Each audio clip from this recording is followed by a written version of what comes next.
PlayStation fan. I'm a PlayStation fan Respect too. my time. Respect my time. I got a wife and kids. It's my opinion. I'm a neutral. Hello, FTC. Hello, FTC. But this is great for gamers. But this is great for gamers. They're an anomaly. They're an anomaly. They're an anomaly. It's Nintendo. It's Nintendo. It's Nintendo. It's Nintendo. Cut the cap. Cut the cap. I just want to have fun with my. I just want to have fun with my. I just want to have fun with my friends. It shouldn't cost $70. It looks like DLC. What is good, YouTube? What's good, PlayStation Nation? It is your boy Persona of Gaming with Persona and one half of the What's Up PlayStation podcast crew. Happy Monday, guys. Happy Monday. I hope y'all are good. I hope y'all are happy, healthy, and safe. I hope you had a great Monday. A great start to your Monday. I hope it was, not as stressful as mine was. Listen, Mondays in IT is like it's like hell week in college. It's crazy. Just a lot. Like I was in like 2 different meetings today. I was dealing with like an emergency, like a super crazy emergency. So I was like typing away, looking through code and all this crazy. Listen, oh my God. But yo, look, I'm happy to be here, man. I'm happy to be here with you all. If you are at work, I hope I could get you through the work day. If you are on your way home from work or school, I hope I could get you through your commute home. If you're already home and you cooking dinner for the family, cleaning up the crib, doing homework with the kids, I hope I could get you through your session. Listen, you might be taking a shower. I don't know. Cleanliness is closer to godliness. I don't know. I just appreciate you putting me on. Listen, you might be having the maritals with the significant other. I don't know. I just appreciate you putting me on. I really do. But listen, man, what are we on? Episode 211 of When Persona Speaks. Let me share this podcast out real quick. Let the people of the world know we are live. We are live. Hold up. I'm live right now. Pull up. All right, we got that out the way. I normally do it like a minute before. But you already know. But listen, man, how y'all doing today? How's everybody? How was your work day? If you're at work, how was it, man? How's everything? Are you gaming? Whatever y'all doing, man. Let me know in the chat how y'all feeling today. Happy Monday, man. Episode 211, when Persona Speaks. And yo, man, we it's gonna be a good conversation. It's gonna be a good conversation because we're gonna have to revisit something that I've talked about before. I was trying to find that episode so that I can kind of like, pick certain points from that, but I think it's so far down that I can't even find it. But what we're gonna talk about today. In fact, before we get into that, hold on, what am I doing? Where are my manners, guys? Can we rock out for like 2 more minutes? Is that okay? I'll only rock out if the chat says we can rock out. Chat, can we rock out for 2 more minutes? Listen, when Persona Speaks comes on, it's a celebration, guys, right? And whatever you got going on in your life, or if work is stressing you out or whatever, when you come through to the channel, when you come through to When Persona Speaks, we are here to rock out, have a good time, have some good laughs, have some good gaming discussions. You understand? A very stimulating conversation. But I don't want nobody in a bad mood today. I want everybody in high spirits. I want everybody in a good mood. Can we rock out for a couple more minutes? Oh, the chat said we can rock out? Oh, you shouldn't have said that. Let's do it, guys. Ooh. I need something a little more high beat than that. Hold up, we about to get something better. We need something better than that. We need something a little bit better than that.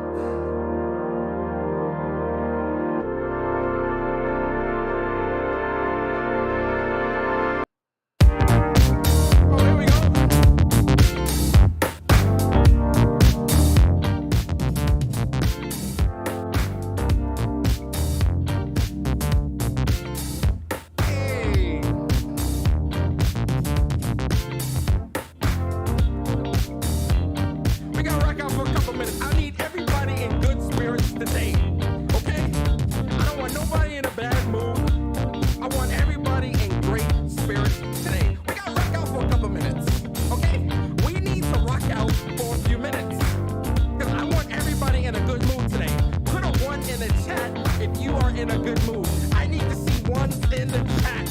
If you are in a good mood today, put the ones in the chats.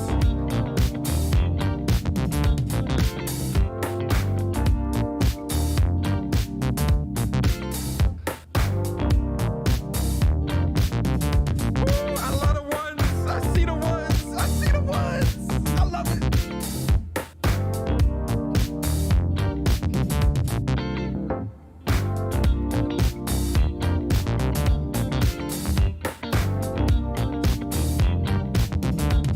I love the ones. I love the ones. I love that everybody's in a good mood today. I love it.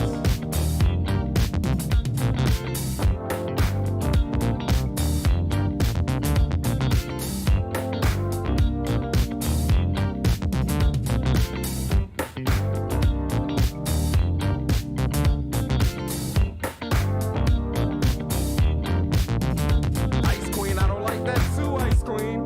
We need to change that 2 to a 1.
All right, that's enough. That's enough rocking out, guys. I think we're in a good mood.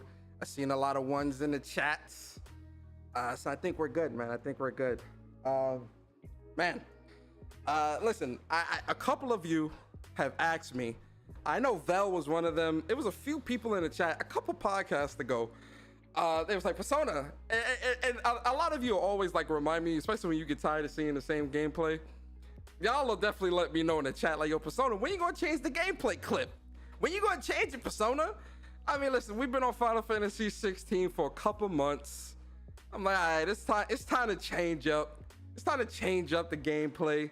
So, you know, we're gonna be, you know, it's gonna be some Forspoken, that new 10-minute gameplay playing in the background. I got a reaction video dropping for that too this week, which is gonna be good, right? But look, Forspoken looking fire, absolutely. I cannot wait for Forspoken, man. Forspoken gonna be fire. Forspoken absolutely is gonna be fire. But yo, let me shout everybody out in the chat real quick. And then we're gonna get into the show, man. Yo, Carl Anchor in the building. Carl, how you feeling today, bro? Appreciate you. NV Dub in the building. Mary Wilcox, what's going on with you? Neil Augusto, Walter, Jeff B Gaming, Blackbeard, Carl Anchor, The Unknown X, Soldier for Life 504, Games for Eternity, Iman Rich the Swag Lord, Dave Rock, Samuel Porter Bridges, Ghost in the Garage Gaming, Ghostface, Ham Solo 05 Gaming. Apparently she is done dancing now. Shout out to you, Ham Solo, appreciate you. True BB, what's going on with you? Who else is here? Who else? Viper Reaps in the building. Shout out to Viper. Appreciate you, bro. Yo, shout out to Viper too, man, because Viper let us know. So there was some really bad technical issues on this Saturday's episode of What's Up PlayStation podcast. Bari's internet. I mean, blame Bari's internet. It wasn't me. It wasn't my internet. It was Bari's internet. I keep telling Bari, you got to get that Fios, brother. Listen, if there was no Fios in the building, I'd be packing my shit and leaving. I'd be finding a new place to live. No Fios, absolutely not. But we had a lot of technical difficulties this weekend. So when Bari had disconnected twice, and so I had took over trying to get it fixed. And Bari was, when we uploaded the podcast, it only uploaded the last 45 minutes, but it was showing that the podcast was, 3 hours like it normally does. So I had to re-download the whole podcast and then re-upload the whole podcast. But now I'm looking at the podcast and I'm like, yo, it's only in 360p. I'm like, yo, come on, man. So I'm not sure why it's downloaded in such a low quality. But it's up. The timestamps is up and everything. Trust me, guys, the quality's only going to get. I hate when. Trust me when I tell you, with me and Bari, when me and Bari do the podcast, we always try to give you guys a high quality show, right? And I think y'all know that. But when things aren't as high quality as they want them to be, trust and believe me and Bari, we hate that. We hate that shit. So trust me. This weekend's podcast is going to be on point. Moving forward, it's going to definitely be on point. Bari got his internet looked at. We all good, right? So, I just want to shout out to the people that rock out with us anyway, stick around and whatnot. We got a lot of dope super chats too over the weekend too from a lot of great people in the community, man. So again, we really do appreciate all of you over on the What's Up PlayStation YouTube channel. This Saturday, man, we got a really special guest as well that's going to be joining us on episode 97 of What's Up PlayStation podcast. I won't announce it just yet. I'm gonna wait till Friday. I'll wait till Friday. Friday is when I'll announce it. But it's somebody really special and someone that might have worked on one of your favorite games. He might be able to, give his thoughts on, the games industry and gaming and all that, So it's going to be a great show Saturday morning, man. It's going to be really great. So I hope to see a lot of you there. But Jeff B. Gaming was good. King Darkest. I was about to say King Darkness. King Darkest, what's good, bro? Hey, brother, King Darkest. You light skinned. Your photo look light skinned, King Darkest. How you darkest when you look light skinned in your photo? Is it because of the lighting? King Darkest, let us know. Is it because of the lighting or is this a catfish? Is it a catfish? Let us know. Because you look mighty light skinned in your profile picture, brother. Now, King Darkness, I don't know. Maybe I'm colorblind. I don't know, right? Shout out to King Darkness, man. I appreciate you, bro. King Kiso in the building. Appreciate you. Who else is here, man? Y'all know I love to shout y'all out, man. I love Bari in the building. Shout out to my boy Bari, the other half of What's Up PlayStation podcast. Up Chuck Gaming in the building. Up Chuck was good. Listen, another great podcast I think you guys should check out is with my boy Up Chuck Gaming and Dreology. They both do a really awesome fighting game centric podcast on their YouTube channel, Plus on Block Podcast. The link to their podcast is in the description under content creators you should support. Their channel is there. Definitely go support them. Definitely go check them out. We trying to get them to 200 subs and more. They reached 100. Now we're trying to get them to 200 and then 500 and then 1,000 and then 2,000 and then 1,000,000. You understand? We shooting for the sky. So go and support my boys, Chuck and Dre, with the Plus on Block podcast crew every Friday at 8:30 Eastern Standard Time. So definitely check that out. Braxton Bow in the building. Braxton, what's good with you, bro? DeJuan Thompson in the building. Appreciate you. Kevin in the building. Ice Cream Gamer, appreciate you. Jay Holyfield, what's going on with you? Dre Watson in the building. I'm talking too fast. Earl Clark in the building. What's good, Earl? Who else is here? Dark Artemis in the building. Appreciate you. PS Rewind in the building. What's going on with you? The chat doesn't let me scroll up all the way. Dave Rock was good. Philip K in the building. D Truth in the building. Appreciate you. Who else is here, man? I'm gonna make sure I get everybody. Ghostface, what's up with you, bro? Star Guardian 88, what's going on? Don John Sean in the building. Appreciate you. Bed-Stuy in the building. BK Bed-Stuy do or die in the building. Shout out to BK, man. Shout out to Brooklyn. I love Brooklyn, man. Yo, Brooklyn got some beautiful women too. That's a fact. Saltiest Gaming in the building. Salty, what's good? Mondo Zappa, Object to Be in the building. I appreciate all you. Round of applause for the folks in the chat, man. Round of applause for the folks in the chat.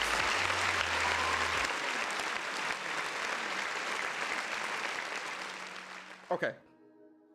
We got the shout outs out the way. Shout out to the lurkers as well. I know a lot of people lurk and kind of just, they kind of listen, don't really talk. So shout out to the lurkers. Kyle, what's going on? Oh, Kyle, appreciate you for the super chat as well, Kyle. Kyle says he finally platinum Bloodborne. What's up, chat? Yo, shout out to Kyle, platinum in Bloodborne. Listen, I'll platinum Bloodborne when they bring it to PlayStation 5. You feel me? If they're not bringing it to, I just can't go back, man. Like, I'm gonna be honest, man. I know. Listen, I got halfway through Bloodborne, guys. I didn't beat it. Okay, I'm not gonna lie to you. I just can't. I didn't beat it. Yo, J Gamer UK, what's good, bro? If they bring it to PlayStation 5, I will. 60 frames, you know, it's redone and look good. I will definitely get on there and I will finish that game, and I'll even go for the platinum. I will. But right now, I just can't, man. Listen, I had got stuck. I know, guys. I know y'all in the chat. Y'all gonna get at me. I know y'all gonna get at me. I got stuck at the cathedral with the spider. And I just put it down. And that was at the time when I wasn't really into Souls games. Like, yo, really and truly, I'm just starting to get into, like, I forgot who said this. I don't remember who said this, but I remember when I was playing Demon Souls, someone had said to me, yo, when it comes to Souls games, like, it's just gonna click. It's just gonna click. Like, cause like for the longest time when I played Souls games, I was impatient. I didn't really know what I was doing. You know, I didn't really understand. I don't know, like it was a bit of a, it wasn't, I won't say it was super difficult, but my impatience at the time prevented me from getting better in Souls games. And then I remember when I was playing Demon Souls last year and I beat that, it kind of clicked. I'm not even gonna cap, like, it clicked. And then I played Elden Ring and I beat that, and I'm like, all right, I get it. Like, I'm starting to get it. Mystical Tryhard Guy Chia, what's good? MV Dub, what's good? And then now I'm playing Thymesia and I'm playing Steel Rising. I know those aren't Souls, those are Souls-like, you know, Souls-like games. They click, like, it clicks now. Like, managing the stamina, going for different builds, knowing how to, traverse the world, all that stuff. It all clicks now. So, like, now, I'm not gonna say I'm the biggest Souls fan in the world, because, by no means, but I'm closer to being a Souls fan now than before. Like, I find enjoyment with the games, and at some point I might even go back to Demon Souls 3 and beat that game, and Demon Souls 2 and Demon Souls 1 and all that, and get those games. But yeah. So Souls games, they're starting to click. They're starting to click. Yo, Julian Johnson, appreciate you for the super chat. He says, good afternoon, brother. Appreciate you, fam. Yo, Julian, I appreciate you as well, sir. For supporting the channel, rocking out with your boy. It's always appreciated, man. And then shout out to the Ash and Luca. Yo, Luca, she got this new, I gotta show up this artwork that Luca got. This shit was like really fire. I want to show y'all this real quick. When I seen it, I was like, damn, this shit. Like, I was just scrolling down the timeline, and I said, what the? I said, yo, what? I was like, yo, this looks amazing. Like, I was like really blown away by this. This is like really good artwork. I want to show y'all this real quick though. I think this looks awesome. Let me show y'all. So that's Luca's new artwork. She got it done by Greg Von Doom. Luca, let me know in the chat if I got that right. Greg Von Doom, I think he did it for her. I think this looks dope. You can definitely tell Luca's still on that Cult of the Lamb high, that's for sure. She's definitely still on that Cult of the Lamb high. But yo, I think that artwork looks really, really dope, man. Shout out to Luca. But let me get the super chat from Luca. She says, what's goody, my boy? Shout out to all the new ages stuck in Groundhog Day and refusing to acknowledge reality. A new age of cappers. Beat Bloodborne. Yeah, I'm gonna beat it. And I agree. It's definitely a lot of new ages that's just like, yo, I don't know, man. Listen, between all this drama and all this crazy shit, I'm just like, yo, bro, like it's crazy, bro. Like, I'm just like, yo, this stuff is crazy. That's why, like, in Today in Bari Space, I shut that shit down. I'm like, nah, man, we not doing that here, man. This is a gaming discussion. We about to talk gaming, right? We're gonna give our opinions, right? And it's okay. And I tell people this all the time. It's okay to disagree. I love disagreements, right? I love the debate because I think the gaming debates, or not even just gaming debates, but debates in general, are really good. Excuse me, I'm so sorry, guys. Let me get something to drink. Sorry.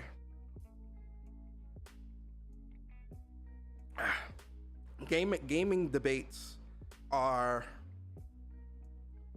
they're I think they're great, but I think debates in general, even back in college when I used to take debate class, like high school and college. Well, no, in college I took public speaking, but in I remember back in public speaking class, I have to argue our points sometimes, but argue our points in front of the class, against other people or whatever. In high school, I took debate class or whatever. I always loved it. I mean, I got an A plus. I got in public speaking in college. I got a A plus. Like I love that class. I love the hell out that class, man.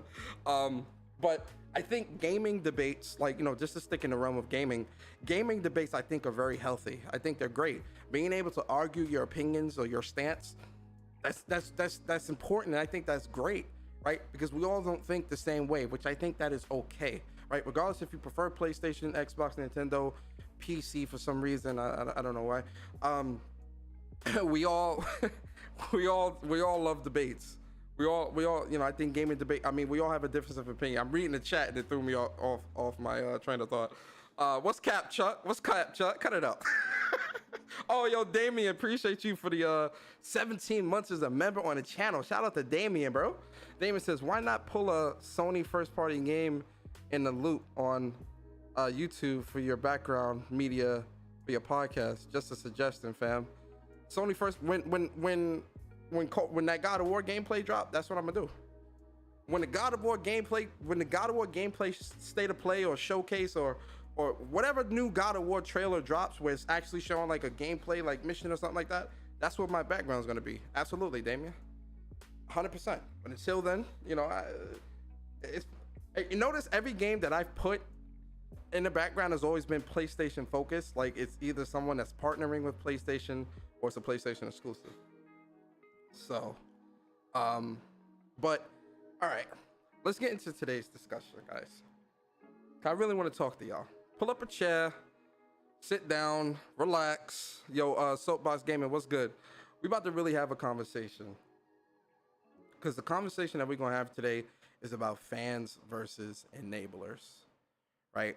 And if you've been watching my channel for a long period of time, Tony, what's up? If you've been watching my channel for a long period of time, or even recently, honestly, you know that I've mentioned the fan versus enabler ideology that I view with that for quite a while. And I first coined this term, I want to say last year or probably 2020. It was either 2020 or 2021. I forget. That's why I had trouble finding the podcast. I'm like, when did I explain this stance? But anyway, this is pretty much us revisiting the ideology with that, right? So fans versus enablers. First, let's get the what a fan versus enabler is out the way. So a fan is essentially a fan. A fan is someone that's enjoys something. They're a fan of a specific thing. They're of a console, of a development team, of a fan of a restaurant, whatever. They're a fan, right? The definition of it stays the same.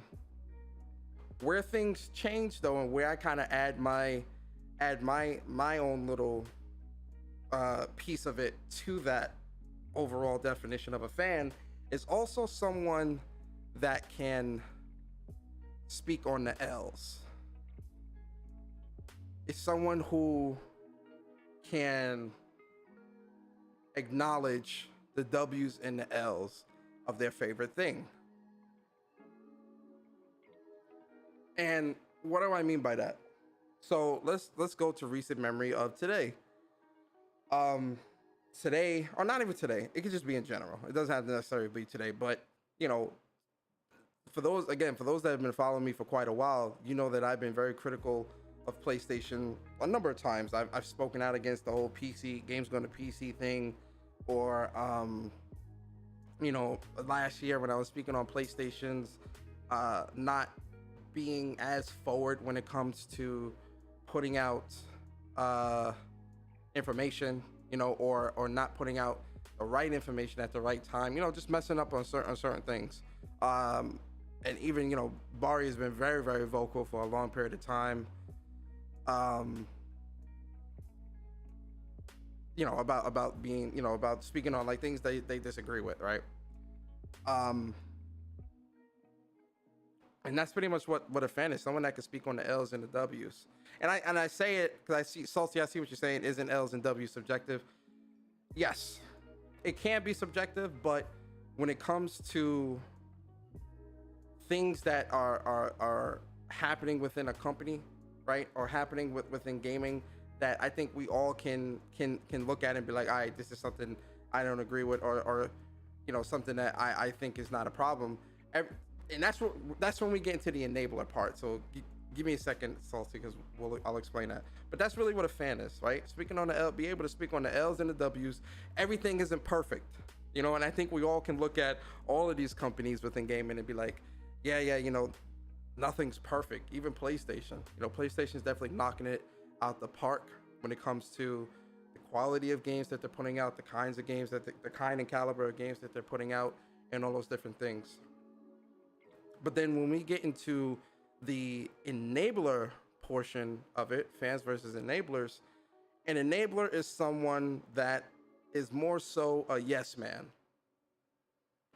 So a yes man in the sense of everything is good. Nothing's wrong. Nothing's bad. Nothing is ever wrong. Nothing is ever bad. Everything is just, oh, it's good. This is great. Yo, King 1710, what's good? Oh, this is fine. Oh, there's no big deal. Oh yeah, I love this. Oh yeah, this is great. Oh yeah, this is perfect. Yo, Brian King, what's good? Andrew, what's good? You know, everything is hunky dory. Everything is perfect. Everything, there is no wrong. Everything is perfect. Even something that is a negative,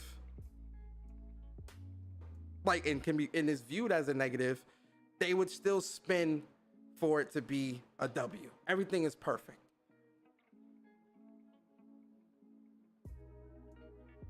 And the reason why, you know, because someone can say, oh, well, Persona, why don't you just call them fanboys?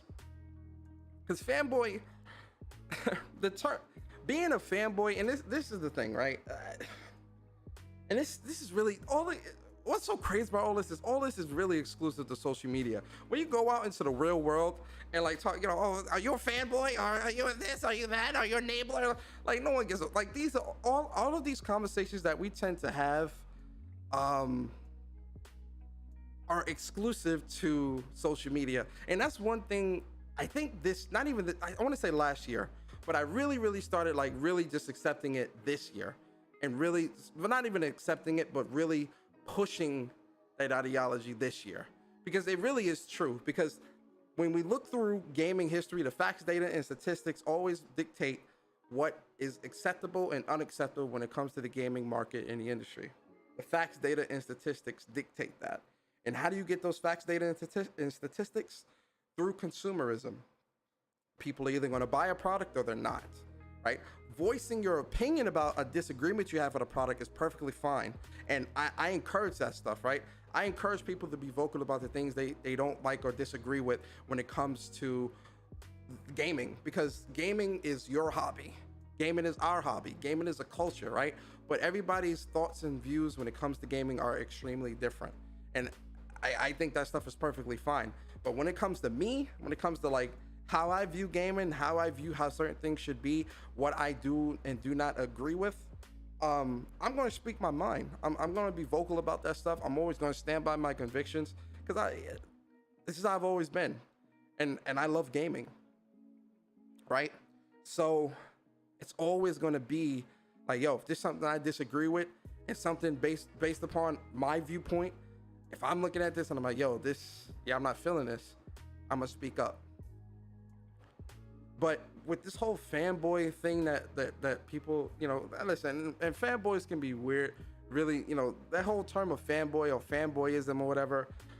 Listen, there's fanboys in all types of forms of entertainment, right? Sports. I can't tell you how many sports debates or sports conversations I've listened to, watched, or witnessed in real life where it almost turned into a fight, a fist fight. I can't tell you how many times I've seen, especially growing up, me and me and my siblings, or even having debates about anime and stuff like that with your friends. It can turn into like a very passionate conversation. Like if you ask who's your favorite, who's the best character, let's say in Dragon Ball Z, a lot of people will say Goku. They're not best in terms of power, like who is the character that resonates with you the most, right? I don't mean the best character in terms of strength.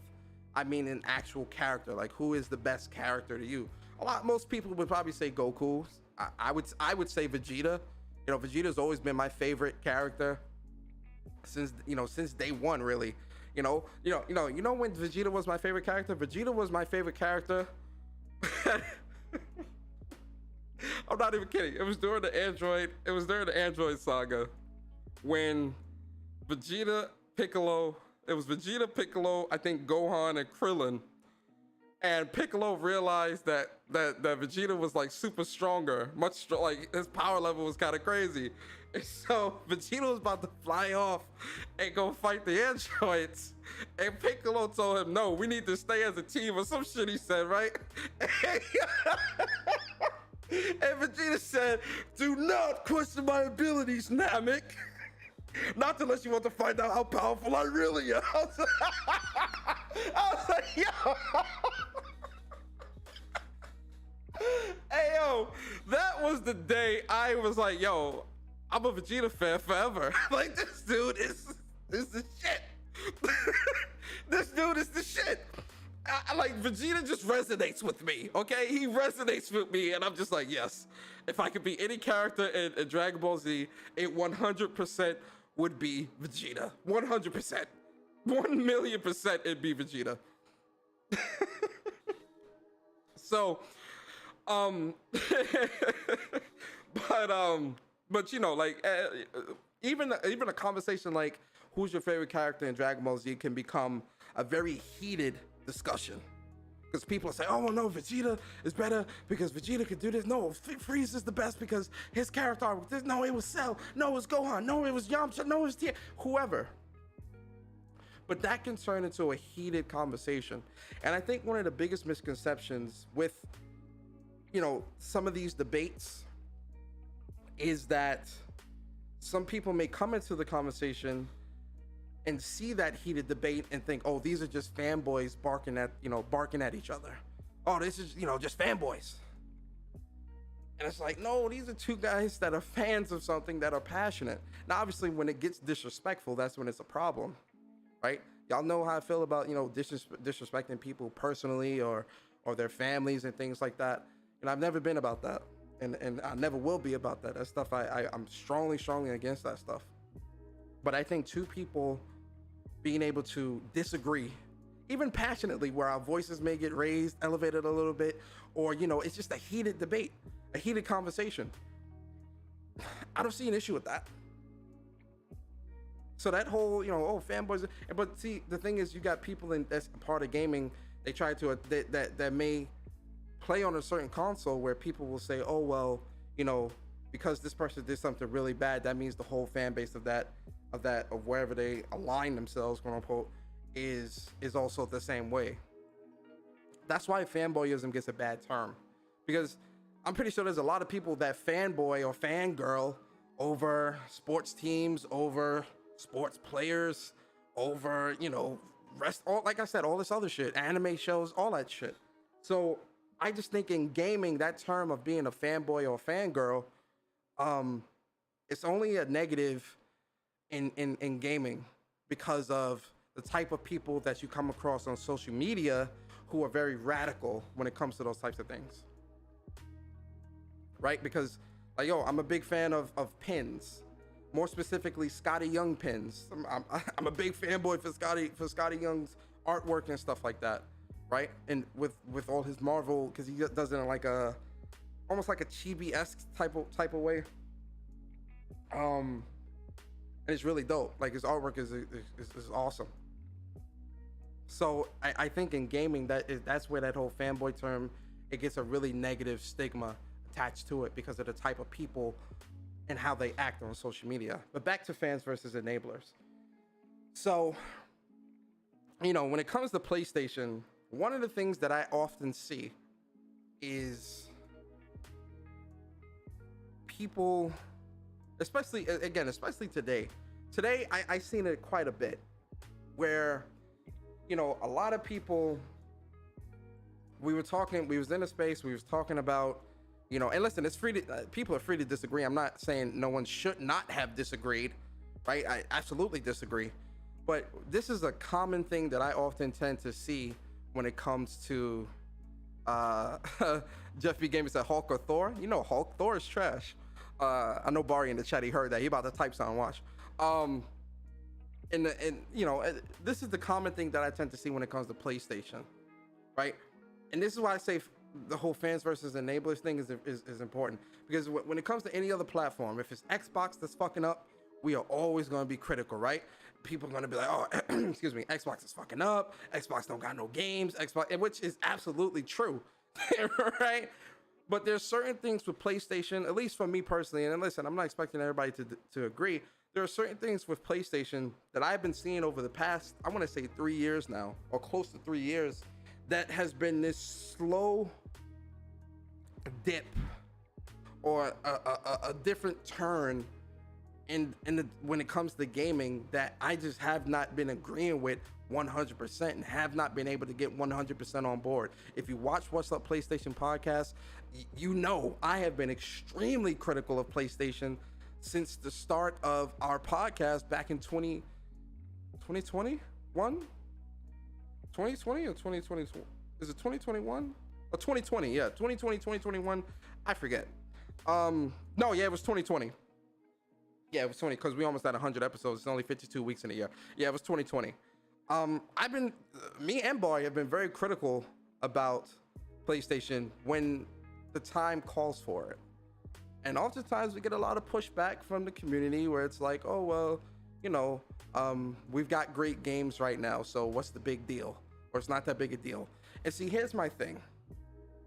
PlayStation absolutely has awesome games, right? I think they make some of the greatest games in the business. But even in that same breath, I can still look at PlayStation, be happy with what they're putting out right now, but still look to the future and be like, I'm still worried. And that's where my thought process and my thinking is. This year for PlayStation, in my opinion, has been phenomenal, right? We've gotten Sifu, we got Stray, we got Horizon Forbidden West, you know, GT7, God of War Ragnarok, you know, Last of Us Remake is coming out this Friday. The PlayStation has definitely had a great year when it comes to the games that they're putting out. And even when you do look to next year, you know, Forspoken, right? Spider-Man, hopefully, we don't know. They said 2023, but that could get pushed back. Who knows, right? Wolverine is on the horizon, right? But my whole thing is the moves that PlayStation has been making with this whole PC stuff. And listen, I've talked about the PC thing for God knows how long. And I said I wouldn't really go too deep into it anymore because my thoughts are out there. But, you know, the whole move to PC, this mobile stuff. And listen, I get it from the business perspective because a lot of people will say, oh, well, the business, the money, which is funny, which is actually, no, it's ironic. Because when we're talking about $70 games or talking about, you know, any other aspect of the business of PlayStation, people can't seem to understand the business decisions behind what they're doing, or understand the business aspect when it comes to the industry or the gaming economy as a whole. No one understands that. But when it comes to things that support certain people's arguments, they want to use the business of gaming. And I was saying this in the space as well. You cannot have it both ways, right? Either you understand all of the business of gaming, not saying you agree with it, but at least understand it. That's where the disconnect is a lot, I think, a lot when it comes to these types of conversations that we have, especially when it comes to PlayStation. Because when it comes to the business aspect of what's being talked about, people are more understanding of this, of like, you know, PlayStation acquiring Savage Studios, or PlayStation putting games on PC, and you know, oh well, you know, all these TV shows and movies that are coming out. People understand the business of this stuff, but don't understand the other side of the whole $70 argument, all this other stuff. And listen, I understand worth is subjective, blah, blah, blah. We get that, but at least understanding the business decisions behind what's being made. A lot of people often claim they don't understand that stuff. But when it comes to when we're speaking on the things that I disagree with, when it comes to PlayStation, I often am met with the same answer of, oh, well, PlayStation's putting out games, so, you know, it doesn't matter.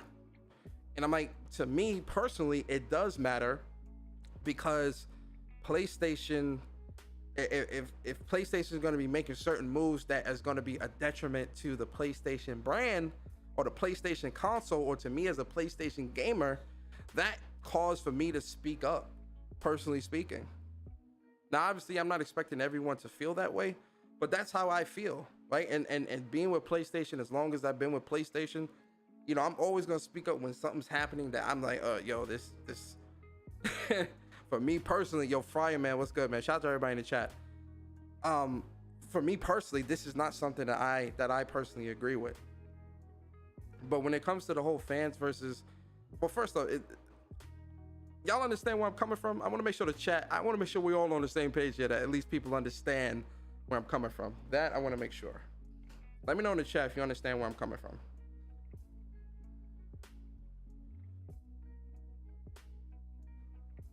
Yo, Strick in the building. What up, bro? Shout out to Strick. Johnny Gaming, what's good? So I don't see how making a mobile division would be a detriment to the PlayStation brand. All right, so let me explain this. A lot of people were saying they don't understand in the chat. So my whole thing is,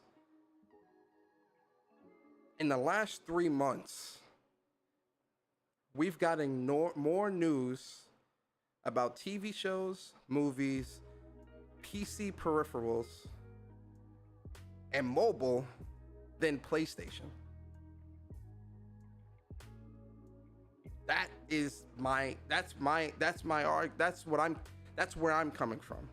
Is I don't want PlayStation to lose focus of what got them into this position. And we see everything with all this PC stuff, with all this stuff going to PC, and now mobile, right? And listen, I understand them wanting to break into different markets and wanting to, you know, get more revenue streams and all that. Like, I get all that. No one needs to explain that stuff to me, right? But when it comes to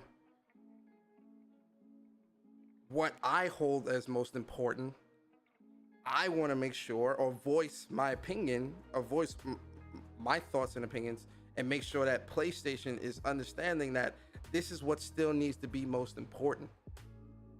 Oftentimes, people tend to wait till things hit the fan, until shit.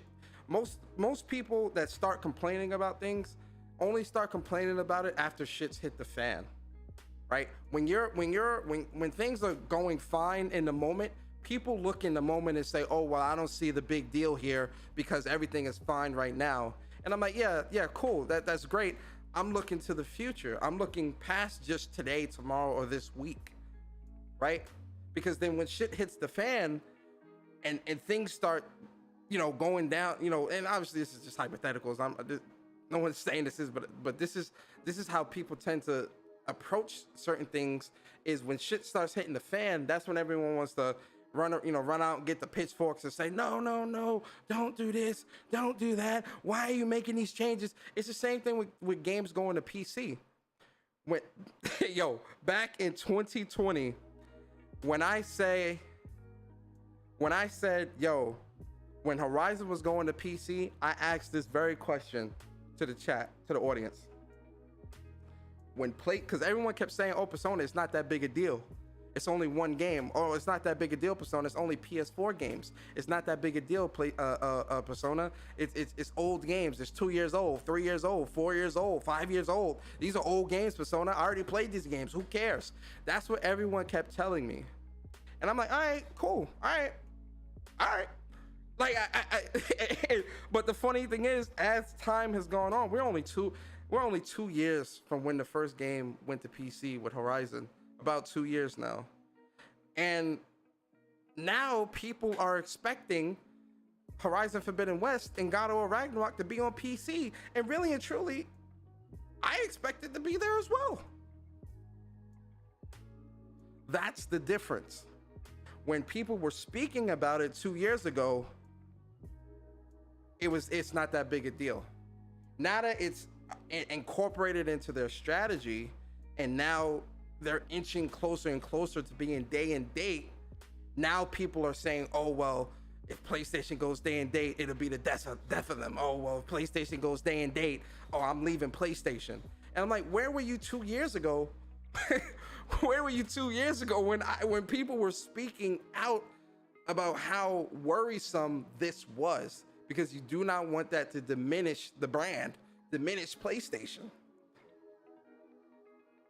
2 years ago, 3 years ago, I was saying this stuff. And people were telling me it's not that big a deal. This goes back into the fans versus enablers. The fan can see the whole picture. Enablers are just gonna keep egging it on and saying, this is fine, this is fine, this is great, this is okay.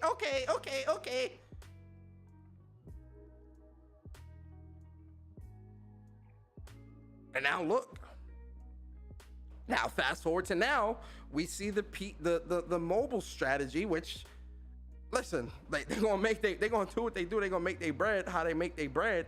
But now we see the mobile strategy being incorporated. We see the movies and TV shows coming out in abundance, right?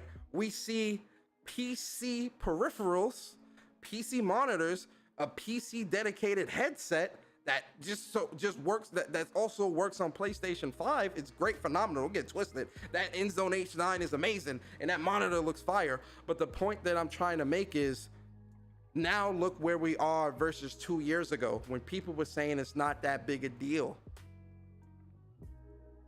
That is the conversations. That is the point that I'm trying to make when it comes to the fans versus enablers, right? An enabler looks at everything and just thinks everything is fine. There's nothing wrong with anything. And I'm not saying your ideology needs to align with mine, but to look at PlayStation, listen, I love PlayStation. Hold on, I gotta drink something. Sorry, I'm talking too much. To look at PlayStation and not see one thing wrong with PlayStation. Not one thing is wrong with PlayStation. That's what you're telling me?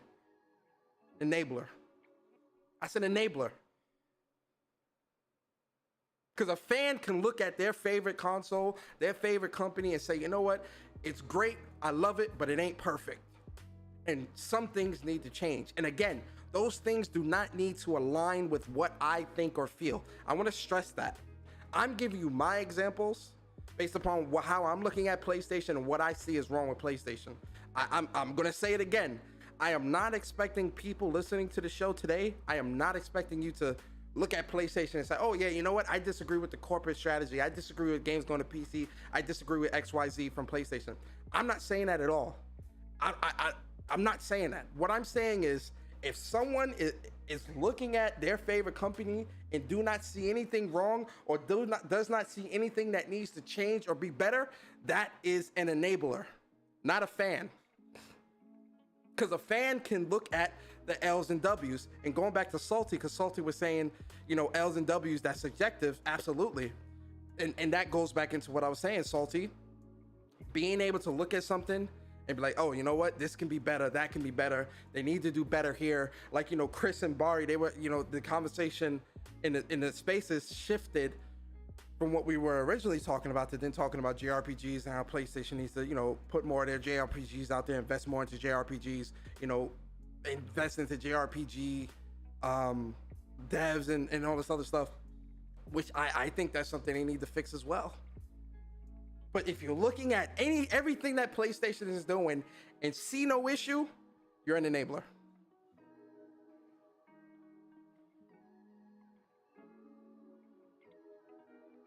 You are an enabler.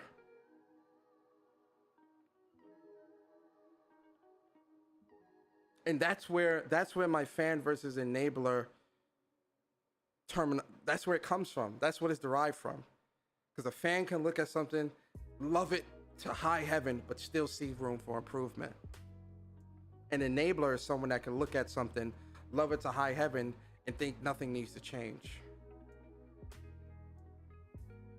Or think there's no room for improvement.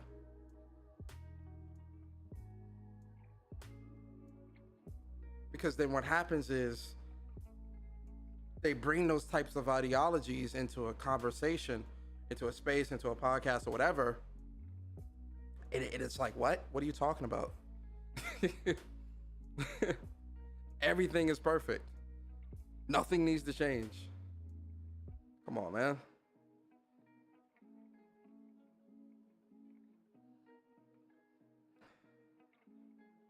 Ham Solo said, I can list off 7 things that Xbox needs help with off the top of my head alone. That's what I'm saying. I can look at Xbox and name at least 10 things they need to fix.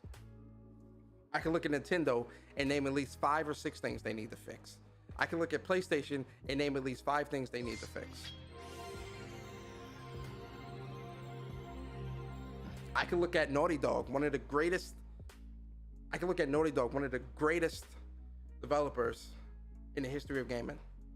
And that might be subjective, but that's my thoughts. It's my opinion. Hold up. I'm a neutral. It's my opinion. It's my opinion. But I can look at Naughty Dog and see where they need to improve. I can look at Insomniac. As great as they've been a godsend to PlayStation this generation. If Insomniac wasn't around right now, PlayStation would be in a lot more trouble than what they're in. These first 2 years of this generation belong to Insomniac. PlayStation should be thanking them.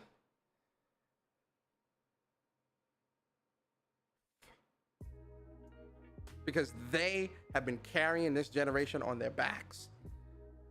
4 games in the span of 4 games in the span of 4 years. Miles Morales last year, 2020. Ratchet & Clank 2021. 2023, hopefully. Spider-Man 2. 2024 Wolverine. 4 games in the span of 4 years. And they only bought Insomniac for $225 million? That's a steal. That's a steal. Insomniac is performing like $1 billion, like that was $1 billion acquisition.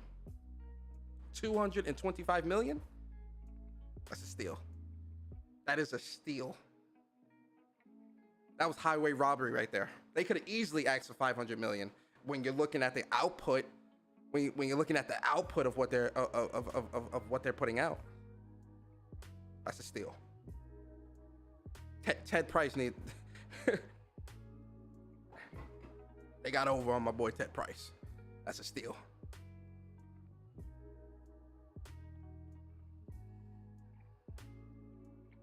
Oh, not yet. Listen, Insomniac has always been workhorses. They've definitely always put out a high abundance of games because they put out one of my favorite games of PS3 generation, which is the Resistance series. Like, trust. I'm very they put out 3 Resistance. They put out 3 Resistance games in one generation, in the PS3 generation, and they put out like 4 or 5 Ratchet & Clank games. Probably 3 or 4. Somebody correct me in the chat. Maybe 3 or 4 Ratchet & Clank games in that same generation. So they put out like close to 10 games in the span of a PlayStation 3 generation. Crazy. Crazy. It was 3. Might be 3 or 4. Crazy. Oh yeah, Forspoken looks great, man. That's a day 1. I can't wait. But that's my whole thing with this whole fans versus enablers thing. I just want people to six Ratchet and Clank games, True Virgil. That's jeez, that's crazy. I just want people to look at these companies and just be honest, man. Just be honest. Be honest with yourself. Most importantly, be honest with yourself. It's important. Because then what happens is, and I forgot who was saying this in the space. It might have been Paris or somebody else. I was in a meeting, but I heard like a little bit. I heard somebody saying, we're dinosaurs. We're dinosaurs. And I think me and Barry said this on the podcast Saturday. But I think part of it is like, yo, we are dinosaurs, man. Like a lot of us are dinosaurs in this game and shit. You know, I know a lot of you in the chat. I mean, I'm in my early 30s. And I know a lot of people that rock with me are in their late 30s, early 40s, mid 40s, late 40s, 50s, maybe even 60s. You get what I'm saying? We're dinosaurs out here. And I think part of it is gaming as a whole is just shifting. It's just it ain't the same, man. It ain't the same. Oh, Cooper, you just turned 30. Congrats, bro. Congrats, man, on turning 30, man. Round of applause for Cooper. Man's just turned 30.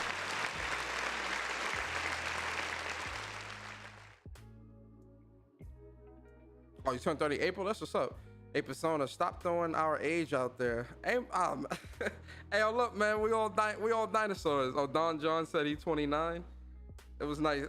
It's nice being 29. It was nice being 29. Your 20s, you know. Jamar said, nice try, Persona. I'm 35. I'll be 36 in October. That's what's up. That's what's up. Philip DVG 28. Iman is 30. Okay. Listen, man, when you turn 30, your back start hurting, your knees crack when you get out of bed. It sounds like a goddamn popping all over the place. You don't get in and out the shower as quickly anymore, you know. What took 10 minutes now takes 20. Oh man. I'm 43. Young kids in this piece. That's happening to you right now, Phil? Oh man. 36. True Virgil 34. Salty said 38 turning 25, baby, as you should. Uppercase said, I thought Jamel, there is no way you thought you was the oldest person in this chat, bruh. Absolutely not. I know Cyber Dragon, one of our longest supporters, man. I think he in his 50s, man. I'm sure somebody that rock with me that's like in their 60s or late 50s. Dragon Knight, what's good, bro? He says he's 41. Day said he 32, 33. Okay. Neil said he 45, man. Yo, I got a very unique bunch of supporters, man. People rocking out, you know, all ages. DC said I'm 30, but I identify as 20. You're 30, but you identify as 21? Yo, fake man bear pig, what's going on with you, bro? He says he's 48. That's what's up. Cut down said he's 44. Amurad 37. Jabari 58. Ah man, Barry like 70. That man old. King Kiso said he 32. Jamil said, shout out to the 40s club. We the best. Hey, shout out to the 40s. Shout out to the 50s. Shout out to everybody, man. Eric the Beer says 38. Girlfriend is 28 though. Good enough for me. Hey, that's what's up, bro. Man said, I don't. Man said, I don't want nothing. He said, nah, man. I need somebody a little younger. That's what's up, Eric. Love seeing my older gamers, man. Goddamn, I love it. Yo, listen, I love the older gamers, man. That's who I relate with. The old heads, the older gamers.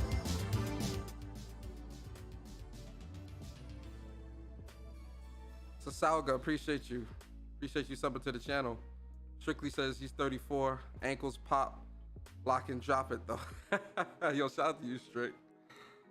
Hey man, shout out to the old heads out here, man. We all dinosaurs. From like 30 and up. We all dinosaurs, man. We all dinosaurs. Shout out to Vel. Vel said he's 29. You're almost on the other side, Vel. Enjoy that last year of 20s, bro. When you get to the 30s, it's all good. The 30s is all good, man. Trust me. I love my 30s so far, man. My 30s is great.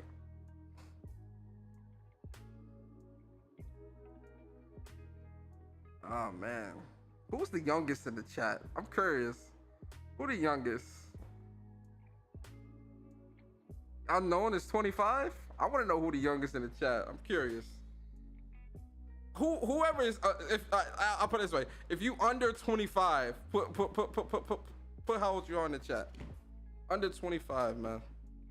Julian, appreciate you.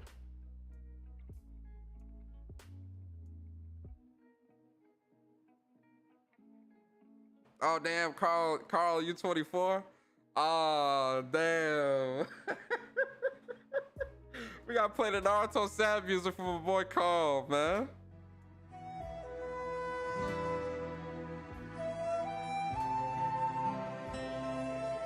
Sorry, Carl.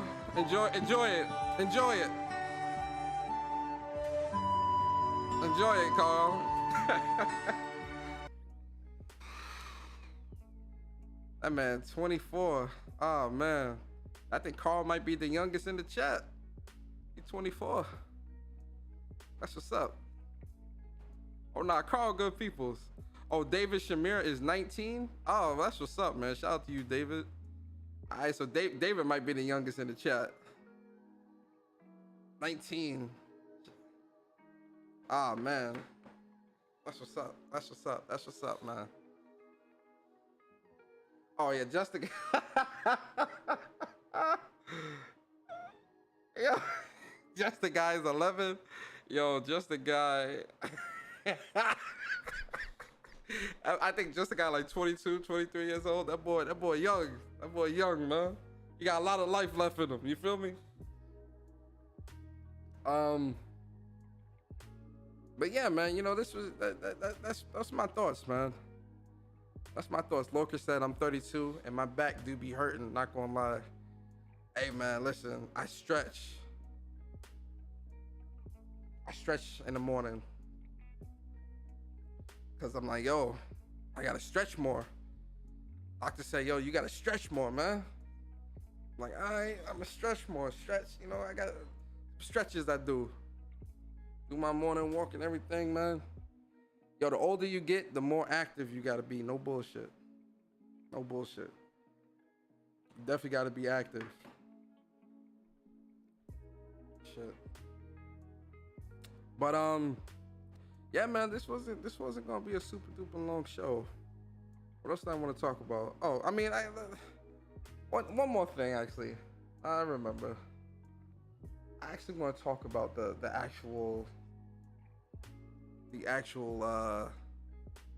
because you know, shout out to Herman Holtz, Sir Herman Holtz, or was it Jim Ryan? Who did this article? I think it was Jim Ryan. Where is it at? Oh, here we go. Because there's one part that stuck out to me. There's one part that stood out to me with this whole Savage, because we know they're acquiring Savage Game Studios, which is a mobile studio. But one part stood out to me where I'm just like, hey yo, which part is it? Is it this part? Yeah, it's this part right here. As we assured you before with our plans to bring select titles to PC, our efforts beyond console in no way diminishes our commitment to the PlayStation community, nor our passion to keep making amazing single-player narrative-driven experiences. Oh, that shit kind of loud. It's been a tremendous year for games for PlayStation 5 and 4, with huge releases including Horizon Forbidden West, Gran Turismo 7, MLB The Show 22, and on November 9th, the highly anticipated God of War Ragnarok. The PlayStation VR 2 is also on the horizon. It promises a huge leap forward in presence and immersion, bolstered by best-in-class software like Horizon Call to the Mountain. We're proud of our releases on PC as well, with Marvel's Spider-Man Remastered and the upcoming Uncharted Legacy, the Legacy of Thieves collection, giving gamers without PlayStation hardware a taste of our amazing library of first-party titles. My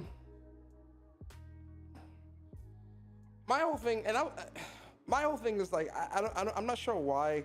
I do know why. Let me not even lie. I do know why Herman Hulst is reassuring people of like, oh, you know, our focus is still, our main focus is still PlayStation, blah, blah, blah, and all this other stuff. But certain things just don't, I don't know, man. Certain things just ain't, the actions don't show it 100%. Let's put it that way. Yeah, I'm hyped for Horizon Forbidden, not Horizon, God of War Ragnarok. That's a day one. I'm excited for the PlayStation VR 2. You know, it's got some great peripherals with PlayStation DualSense Edge controller. There's a lot of great things on the horizon for PlayStation. No pun intended, right? But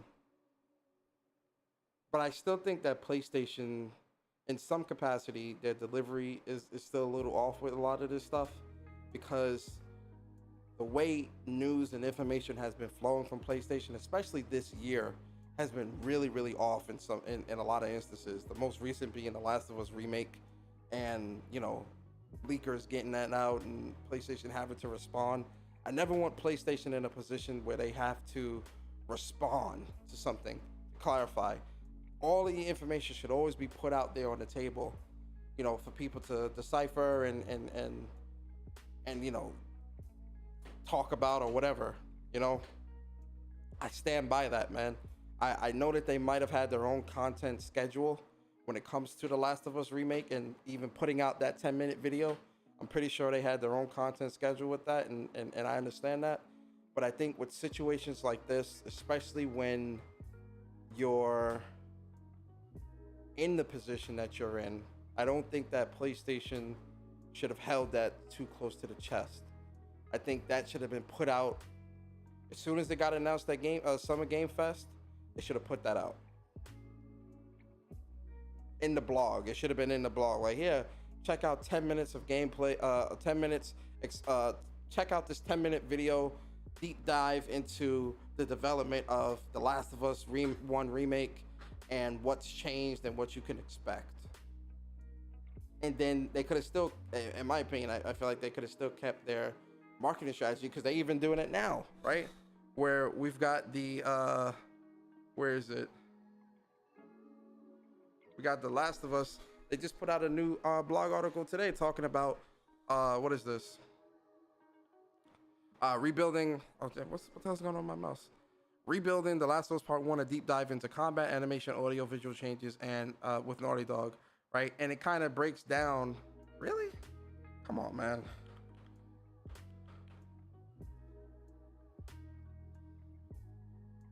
Where they show off a lot here.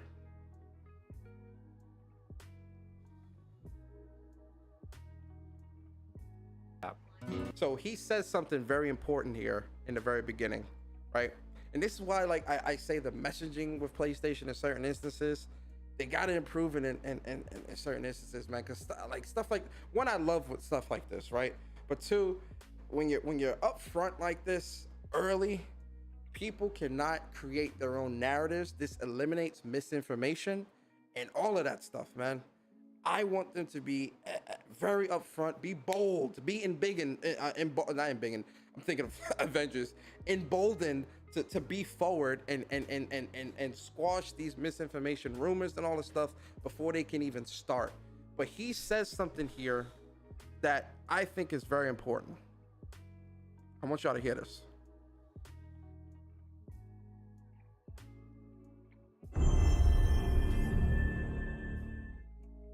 A remaster is really more of a tech art endeavor. This was remade from the ground up.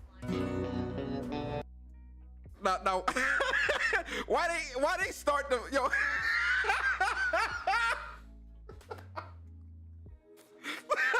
Hey yo, why did Naughty Dog start this video with that?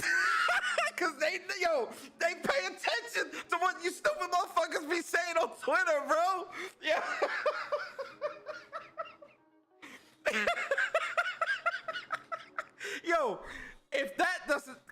If that doesn't confirm to you that they pay attention to the bullshit, I don't know what will.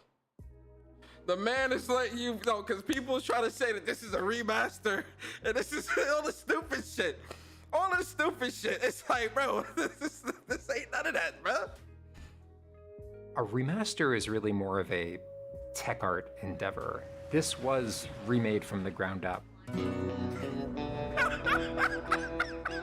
No matter what we were making, it was going to be compared not to the original, it was going to be compared to the memory of the original. Yo, I'm gonna let this video play all the way through, and then I'm gonna talk about certain parts of this video, because they say a lot of things in this video that I think it reaffirms what this was always meant to be, right? Because part of the confusion, at least from where I was sitting, and from what I was seeing from a lot of people, because listen, we talked about this on WUPS.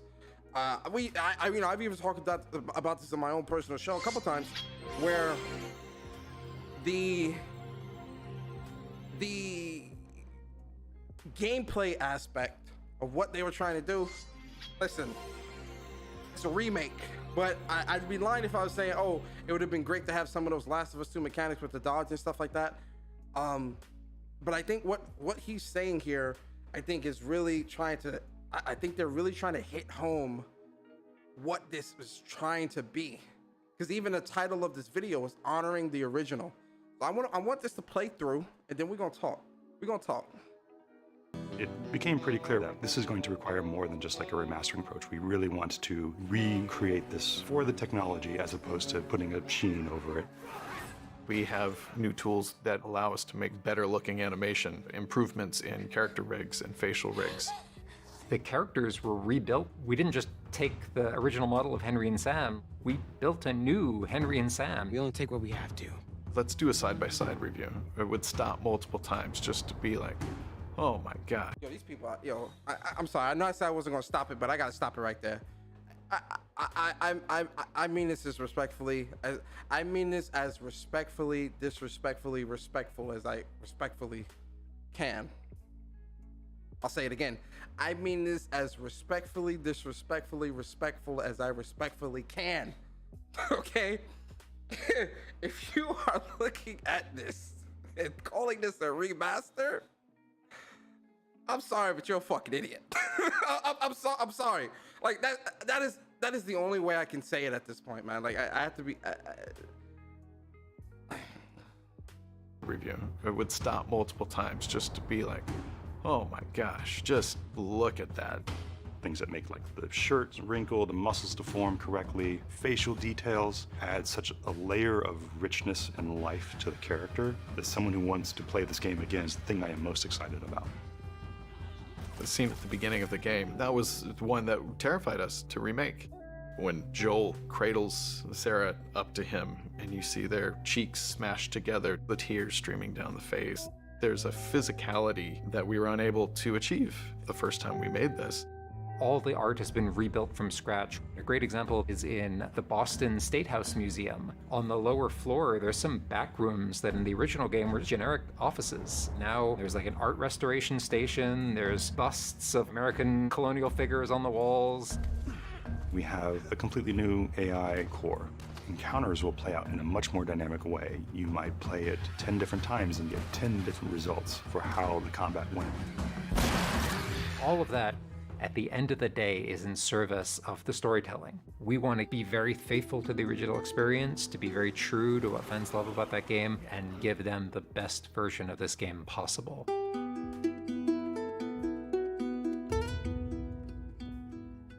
So get that also in development for PC. Get that off the screen, man. What's going on here? Look.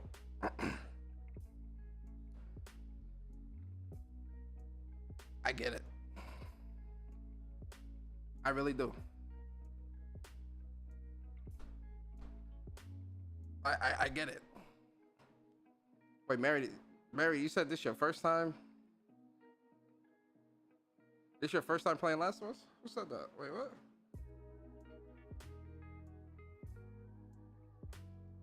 Yeah, get that PC stuff off the screen. I get it though, man. I really do. I still disagree with, you know, the no factions and all that. But see, the way they could redeem themselves with that, like I said, was if Factions 2 comes out and it's free for people who own Last of Us or Last of Us Part 2. Well, Last of Us Remake and Last of Us Part 2. Last of Us Part 1 Remake and Last of Us Part 2. If you own one of those games, not, oh, I downloaded through fucking PS Plus, own. If you own the game, then you get Factions for free. That's how they can redeem themselves. Now, will they do that? I don't know, because the way Naughty Dog is talking and the way Neil Druckmann is talking, where he's saying that this game, that Factions 2 is extremely ambitious and it's gonna have its own story and all this crazy shit. That sounded like a whole different. That sounded like a whole new game, man. That don't sound like. I don't think that's going. It would be cool if they did that, but I don't think that's going to be free. I don't think that's going to be free to play. And only why I say it's cool to do that is for the people who own it, not make it free to play. But you know, for the people who own Last of Us Remake or Last of Us Part 2, you know, they get the Factions for free. That's a cool way to redeem this whole thing, where it's like, all right, cool. But if they don't do that, then obviously that's just going to be another hard pill for certain people to swallow. But when it comes to what they've been showing the past couple weeks, I just wish some of this was shown earlier to stop the misinformation. And this goes back to one of my gripes with PlayStation, right? And what PlayStation, I think in my eyes, needs to fix. It's that their leaks, and they need to fix their flow of news to just be a little bit more plentiful at the start. Now, I'm not saying give me the entire game and give me the entire this and all that. I'm not saying that at all, because I like I said, I do understand that there are content schedules that PlayStation has laid out for their games and marketing and all that stuff. I understand that, but I just think with certain instances, I think PlayStation has to do a bit of a better job of reading the room, or kind of having the foresight or hindsight to, not foresight, not hindsight, it's foresight. Have the foresight to be like, we might get some pushback for this Last of Us 1 remake. We know that we have millions and millions of fans who love this game, but I'm pretty sure there's gonna be some critics and people who are gonna ask, you know, because there's a remaster, why do we need the remake? Maybe we should show them out the gate so that it could at least minimize some of the misinformation, some of the critiques and things like that come with these types of things. That I personally think that would have minimized. Now, obviously, you're still gonna have the whole $70 argument. You know, people angry about, you know, XYZ or whatever. You know, I don't think you would be able to satisfy 100% of the community, but I do think putting just a bit more information out there, out the gate, would at least quiet some of that criticism down a bit, because you take away people's ability to speculate. You take away a person's ability to spread misinformation, because everything is a what if. Because when you're cryptic, or you're not providing as much information as you should out the gate, and you kind of cryptic with that type of stuff, it gets the rumor mill and the misinformation mill churning, and people pumping out propaganda, misinformation, and all this other stuff in YouTube videos and on Twitter and all these other places that can hearken or dampen the success of a game. Now, will Last of Us be a recipient of that? I don't think so, because it's Last of Us, and I think that's also why PlayStation. But see, this is kind of twofold, because I think that's also why PlayStation kind of did it how they did it, because it's Last of Us, and Last of Us is always going to sell. At least that's how PlayStation views it. And really, I agree to a certain degree. I think Last of Us will always sell. Even people who are saying they're not going to buy this game will buy this game, right? And now it might not be 100% of those people, but I do think a lot of the people that you see on Twitter saying, I'm not buying this, not for no 70, not for this, not for that, blah, blah, blah, they're going to buy it. They're going to own it. They're going to see the screenshots. They're going to see the clips. FOMO is going to set in, and they're going to buy the game, right? And I think PlayStation knows that. But let this be an example for other games that you might be pushing down the pipeline, right? Because Last of Us, and really and truly, God of War as well. You know, God of War can get away with, you know, no state of play, and we're 2 months away from the release of this game. You know, when you're looking at Horizon, where we got like a state of play 8 months out, we got a state of play for Ghost of Tsushima quite a ways out. I think with certain games, PlayStation knows, like, yo, we can do this whenever, because of the kind and caliber of game that it is. That's why for Last of Us and really God of War, they were moving the way they were moving. But I don't want PlayStation to treat every game like that. And really, I don't want them even treating Last of Us and God of War like that. But this is where we are. Crazy.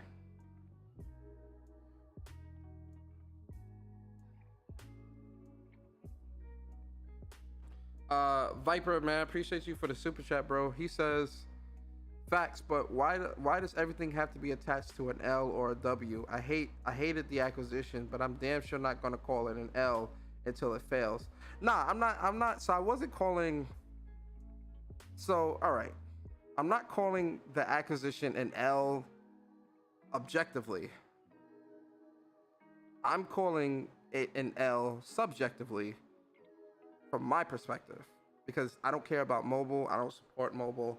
That's just nothing I care for or care to support in any capacity. So that's why I'm calling it an L. You don't have to call it that. That's more of a subjective approach from me and how I'm viewing it. You might not view it as an L, but you might view it as you might view it as and not even just the acquisition, I'll just speak in general. Whatever you might look at, you might view it as just a means of improvement, or, you know, going in a different direction that you don't agree with.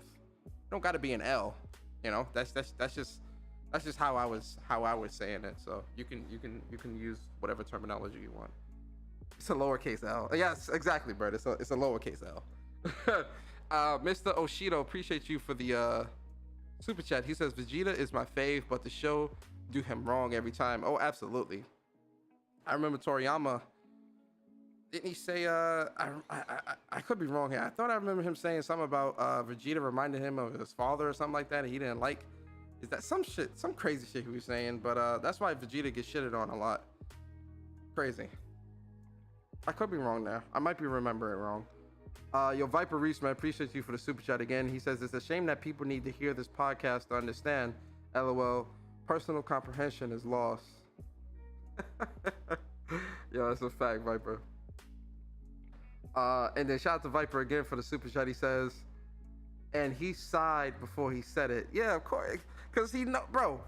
Listen, these developers. I'm gonna tell y'all something. Y'all not gonna like this. These developers, they pay attention. Trust me when I tell you. They might not be in the podcast chatting and all this bullshit and retweeting. They don't do all that. But believe me when I tell you, these developers, they absolutely pay attention. They absolutely be looking in seeing the discourse on Twitter and the misinformation being spread on podcasts and in spaces and in Twitter and all. They see all that bullshit. But see, they can't respond to everything. They not gonna respond to everything because they be on Twitter all day. Listen, you know who was one development team that was responding to that misinformation? Insomniac. Y'all remember Puddlegate back in 2018, where people was trying to spread that misinformation that Spider-Man was downgraded because one scene that was in from E3, when someone went there in the full game, it was a different time of day and there wasn't as many puddles. So people was trying to say the game was downgraded because of that. And then people was trying to say, oh, because there wasn't, in one section of the city, there wasn't 1 million people walking on the streets and 1 million cars on the streets, so it was downgraded. And then Insomniac was there, the official Insomniac Twitter, and even Brian Ithar and Steve and the community manager, I forgot his goddamn name. I forgot his name. Steve something. I forgot his last name. They were in fanboy tweets, like not fanboy, console war tweets. They were underneath console war tweets, trying to stop the misinformation from being spread. For like 2 weeks, they were in these tweets trying to be like, no, this is not right. It's the same. Trust me, it's amazing. There is no Puddlegate. It's a different time of day. We took a different artistic direction in this area, blah, blah, blah, but it's not downgraded. And then when the full game came out, Digital Foundry confirmed that the game actually looks even better than what we saw at E3.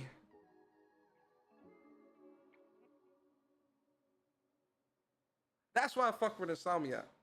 Because Insomniac was in them console war tweets. Insomniac, the official Insomniac Twitter, Brian Ithar, and Steve, the community manager, they were in these console war misinformation propaganda tweets, shutting all that shit down. Nobody else is doing that.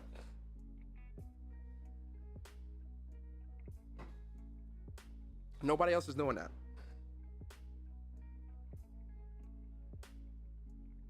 The man's side, they trust me when I tell you, they pay attention. They pay attention.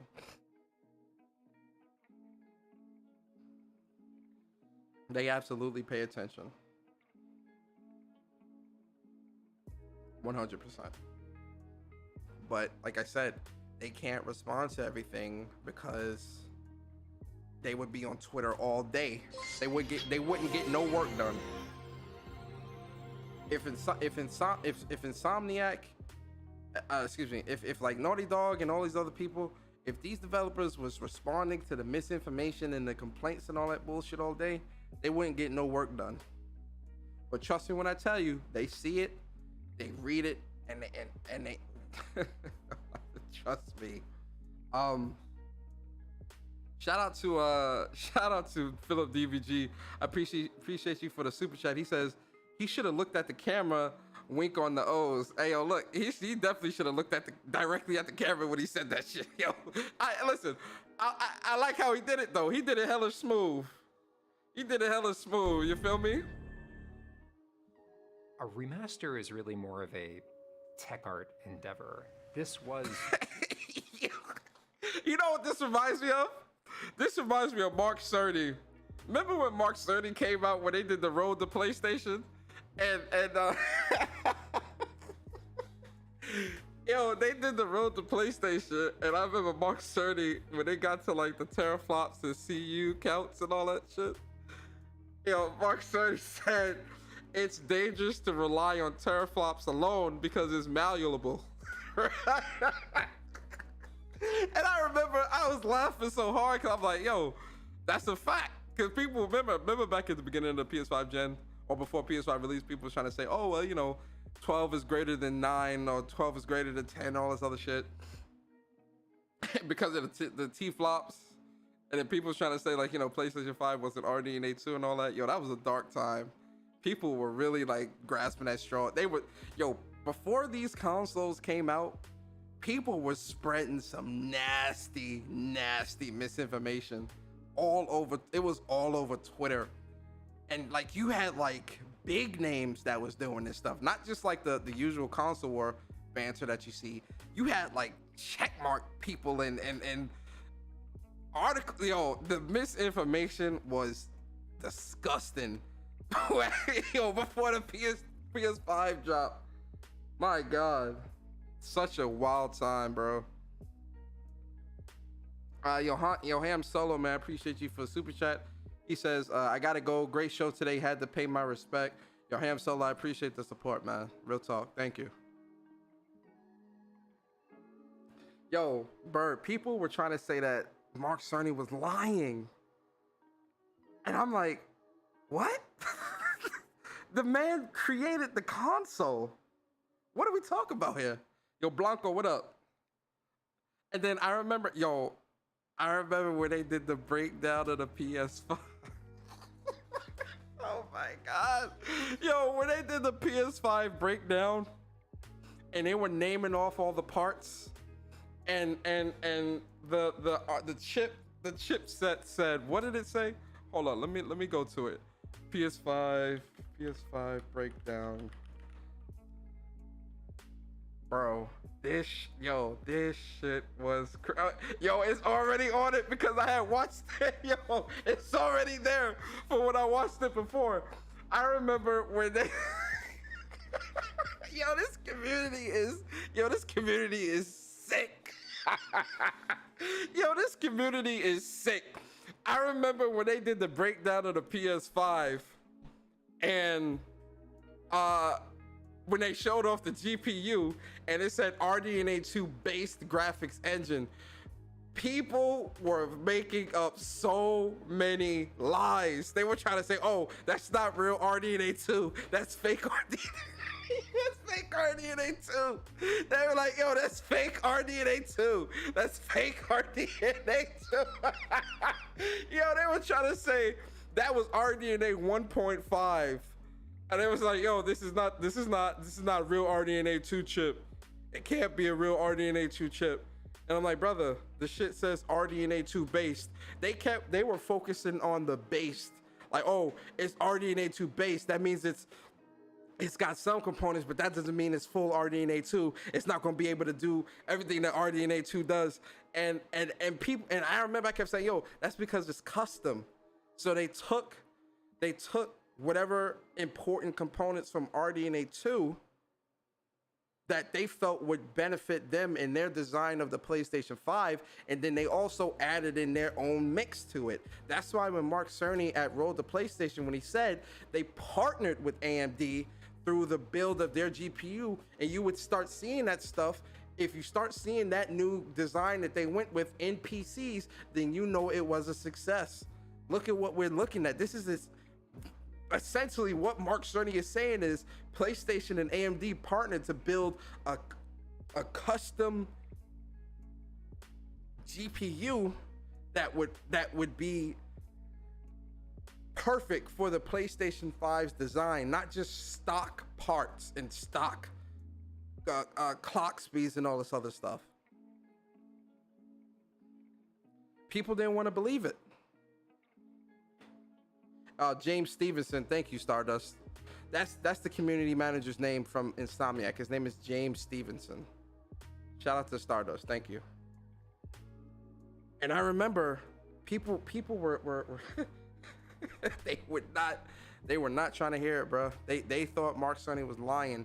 They thought Hiroki Totoki, is his name Hiroki? Is it Hiroki Totoki? Let me make sure I got his name right.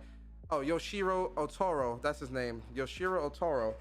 So Yoshiro Toro is the VP of mechanical design of the mechanical design department, hardware design division. This man is the vice president of the hardware design division. And people were trying to say that he did not know what he was talking about and what he was doing. They said that this man did not yo, I couldn't believe it, bro. I couldn't believe it. I was like, so you want us to believe you over the VP of hardware design of the very console they're designing? That's what you're telling me? Absolutely not. Oh, I remember they said replacing SSD would brick your console. Crazy. Crazy as fuck. But guys, I've talked y'all ear off enough. Like I said, this wasn't gonna be a super duper long show. I just wanted to kind of talk about the whole fans versus enabler thing. Listen, at the end of the day, guys, gaming is a selfish hobby. You know, just because something is great for me doesn't mean it's great for you. And if you're looking at something you don't feel you know agree with it, I implore you to speak up, speak out. You know, even if it's something I don't agree with, like, you know, or people in the community who don't agree with, if it's something that you feel strongly about, speak out against it. Who cares what other people think? You know, you're speaking for yourself.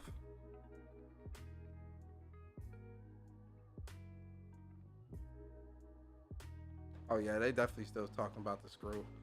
But listen, guys, I appreciate y'all so much for rocking out with me today on this episode of When Persona Speaks, episode 211. I think we had a great show. What y'all think? Was it a good show, guys? Let me know in the chat. Was it a good show?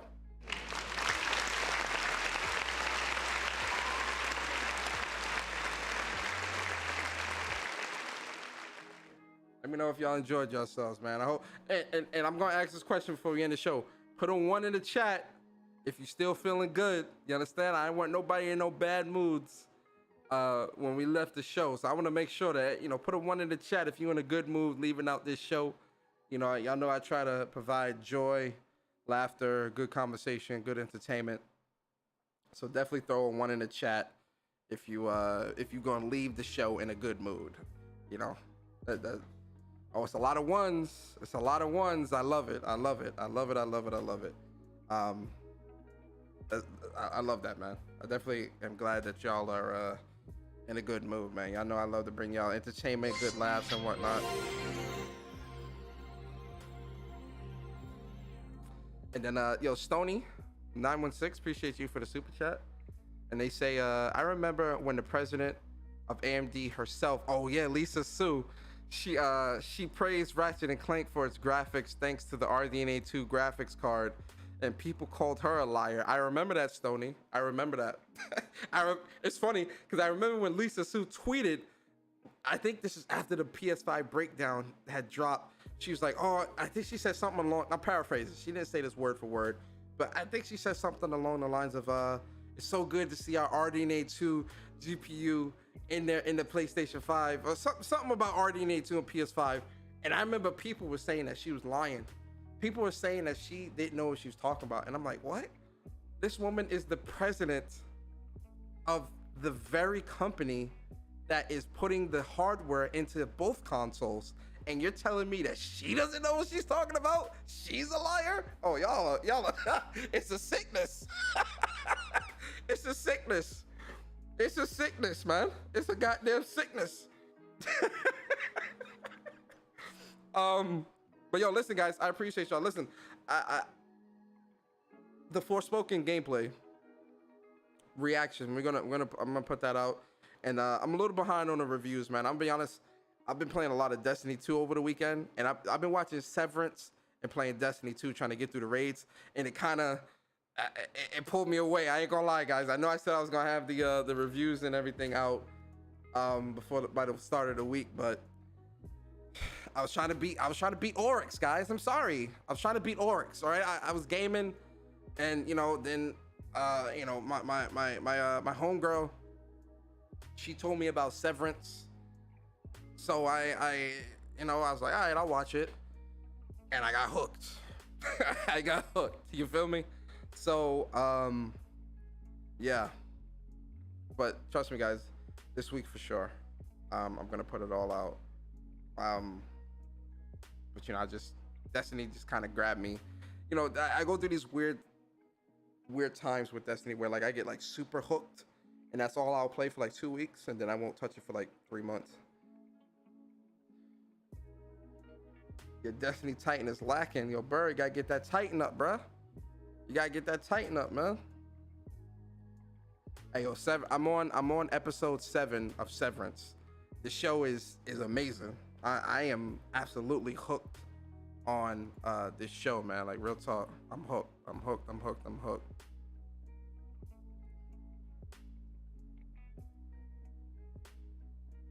Oh, they disabled the. They did. I'm going through my hunter right now, trying to max out my hunter so I can do the Oryx raid. So I'm going through the Witch Queen story so that I can get all the gear and all that stuff, so I can get my hunter to 1575, and then I'll switch to do the raid, stuff like that. But all right, guys, listen, I appreciate y'all so much, man. I hope y'all have a great night. Hope you enjoyed the show. If you did, definitely hit the like button, comment, subscribe, all that good stuff. I appreciate all the support that y'all give me. And also, I made it to 4,000 followers on Twitter. So shout out to all the people that follow me on Twitter. I appreciate the support from all of you. And you know, here's the 5,000, and then 10,000, and here's the 3,000, close to 3,000 on my YouTube channel as well. So, you know, we definitely gonna grow. We growing out here, guys. We growing, you know, and it's all thanks to y'all, man. So I appreciate y'all's support. And all right, guys, it's been your boy Persona. I'm out, guys. Have a good night. Be safe. I'll see y'all later in the week. Peace.